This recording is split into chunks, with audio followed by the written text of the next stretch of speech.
오늘은 전대미문에 일가족이 몰살된 미제 사건, 세타가 야구 살인 사건에 대한 이야기입니다.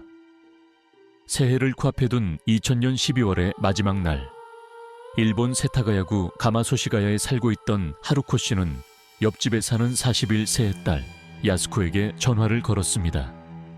하지만 전화를 받지 않습니다. 평소라면 딸이나 8살의 손녀가 바로 받았을 전화. 몇 번을 걸어도 연결되지 않았습니다. 왠지 모르게 불안해진 하루코 씨는 급하게 옷을 챙겨 입고 딸의 집으로 향하게 됩니다. 그리고 익숙하게 현관문을 연 순간 강하게 퍼지는 피비린내에 그녀는 반사적으로 코를 틀어막습니다. 그 순간 심장이 급하게 뛰기 시작하고 집 안으로 들어간 순간 1층 계단 아래에서 피를 흘린 채 쓰러져 있는 사위 미키오 씨를 발견하게 됩니다.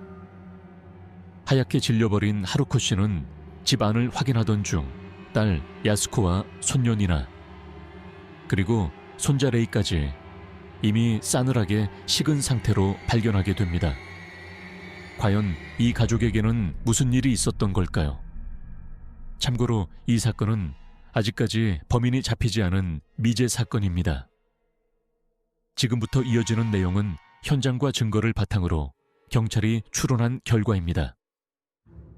피해자 야스코와 미키오는 부부였고 딸 리나와 아들 레이를 둔 평범하고 안정된 가정이었습니다. 사건이 일어난 12월 30일 역시 이들은 평소와 다름없는 하루를 보내고 있었죠. 하지만 그날 밤 범인은 밤 11시에서 자정사이 2층 욕실 창문을 통해 침입합니다. 가장 먼저 마주친 것은 아들 레이였습니다. 범인은 레이를 목 졸라 살해합니다. 이때 소리를 듣고 1층에 있던 아버지 미키오가 급히 2층으로 올라옵니다. 그리고 계단에서 범인과 격렬한 몸싸움이 벌어집니다. 하지만 흉기를 든 범인을 막기엔 역부족이었습니다. 미키오는 결국 치명상을 입고 쓰러집니다. 이 과정에서 범인 역시 자신의 칼에 찔려 부상을 입었고 칼은 부러지게 됩니다. 범인은 부러진 칼을 들고 사다리를 이용해 다시 위층으로 올라갑니다. 소란을 듣고 깬 아내 야스코와 딸 리나는 도망치려 했지만 이미 늦은 상황이었습니다.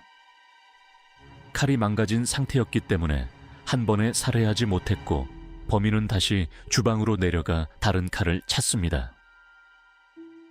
그 사이 두 사람은 도망치려 했지만 결국 범인과 마주치게 되고 잔혹하게 살해됩니다. 이렇게 해서 단 1시간 만에 일가족 4명이 모두 목숨을 잃게 됩니다. 하지만 이 사건의 진짜 기묘한 점은 그 이후였습니다. 범인은 현장을 떠나지 않았습니다. 냉장고에서 아이스크림과 보리차, 과일을 꺼내 먹고 컴퓨터를 켜 인터넷을 사용합니다. 구급용품으로 자신의 상처를 치료하고 화장실에서는 대변을 보고 물을 내리지 않은 채 그대로 두었습니다. 심지어 소파에 누워 잠까지 잔 것으로 보입니다. 현장에는 먹다 남은 음식, 인터넷 사용 기록, 지문과 혈흔, 그리고 범인의 물건들까지 그대로 남아 있었습니다. 티셔츠, 외투, 장갑, 신발, 목도리, 손수건과 흉기까지 마치 잡아봐라 라고 말하는 것처럼 모든 것이 그대로였습니다. 이 정도라면 범인을 잡는 것은 시간 문제처럼 보였습니다. 실제로 경찰도 그렇게 생각했습니다. 지문과 DNA 분석 결과 범인은 전과가 없는 인물로 보였고 키 약 170cm, 전후 15세에서 35세 사이, 오른손잡이 혈액형 A형까지 특정됩니다. 하지만 어째서인지 그 어떤 기록과도 일치하지 않았습니다. 수사는 점점 막혀갔고 결국 사건은 미궁 속으로 빠져들게 됩니다. 그때 들어온 하나의 제보. 하루코 씨가 일가족을 발견한 날 오후 5시 20분경 세타가야에서 약 3시간 떨어진 도브니코역에서 오른손에 깊은 상처가 있는 남성이 목격됩니다. 이 남성은 영무원에게 치료를 받았고 상처의 이유를 묻자 열차에서 칼을 떨어뜨려 손을 베었다고 설명했습니다. 하지만 경찰은 이미 확보된 증거로 범인을 곧 잡을 수 있다고 판단해 이 제보를 넘겨버립니다. 결과적으로 이 판단은 결정적인 실수가 되고 맙니다. 시간이 흐른 뒤 다시 조사했을 때는 이미 너무 늦어버린 상태였습니다. 그리고 사건 발생 100일 후 현장 근처에서 지장보살상이 발견됩니다. 이 불상은 사건 현장을 정확히 바라보고 있었고 누가 가져다 놓았는지는 끝내 밝혀지지 않았습니다. 그리고 사건은 또 다른 방향으로 흐르게 됩니다. 범인의 국적에 대한 논란이었습니다.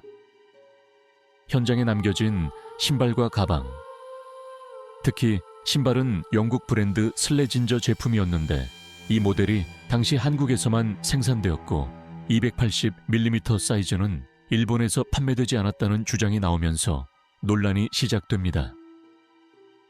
가방 역시 한국에서만 판매된 제품으로 알려졌습니다. 이로 인해 범인이 한국인일 가능성이 제기되었고 2005년 DNA 분석 결과가 공개되면서 이 가설은 더 주목받게 됩니다. 분석 결과 북에는 아시아계, 목에는 유럽계로 나타났고 특히 북의 DNA가 한국인에게서 발견될 확률이 더 높다는 이유였습니다. 하지만 이 주장에는 여러 문제점이 있었습니다. 신발과 가방 모두 일본에서도 유통된 사실이 확인되었고 무엇보다 한국은 주민등록 시 지문을 등록하기 때문에 지문만으로도 신원 확인이 가능한 나라입니다. 그럼에도 불구하고 일치하는 인물은 단 한 명도 발견되지 않았습니다.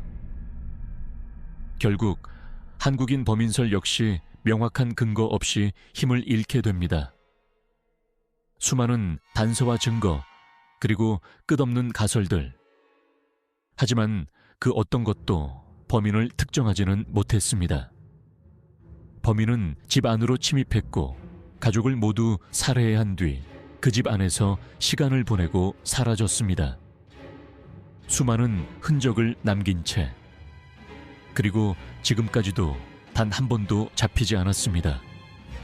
2000년 이후 이 사건은 여전히 미제로 남아 있습니다. 기묘한 미드나잇 이야기였습니다.